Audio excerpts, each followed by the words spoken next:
మాజీ MLA Shakeel Kumar Reddy rash driving కేసులో పోలీసులు చర్యలు తీసుకున్నారు. నిర్లక్ష్యంగా వ్యవహరించిన సీఐ దుర్గారావును సస్పెండ్ చేశారు ఉన్నతాధికారులు. ర్యాష్ డ్రైవింగ్ ఘటనలో నిర్లక్ష్యంగా వ్యవహరించారన్న అభియోగాలపై సస్పెండ్ చేశారు. మరోవైపు అదే కేసులో రిమాండ్ రిపోర్టు బయటకు వచ్చింది. ఈ నెల 23వ తేదీన తెల్లవారుజామున 3 గంటల సమయంలో ఈ ఘటన చోటు చేసుకుంది. వాహనం నడుపుతున్న సమయంలో బోధన్ మాజీ ఎమ్మెల్యే షకీల్ కుమారుడు సోహెల్తో పాటుగా 3 అమ్మాయిలు కూడా కారులో ఉన్నారంటూ తేల్చారు.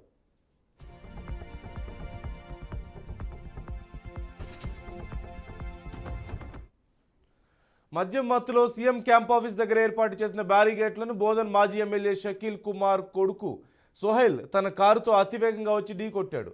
సోహెల్ను అదుపులోకి తీసుకున్న పోలీసులు పంజాగుట్ట పోలీస్ స్టేషన్కు తీసుకెళ్లారు. అయితే డ్రంక్ అండ్ డ్రైవ్ టెస్ట్ చేయించుకోకుండా జారుకున్నాడు. దీంతో నిందితుడిని కావాలనే తప్పించారా లేక తప్పించుకుపోయాడా అనే అనుమానాలు వ్యక్తమవుతున్నాయి.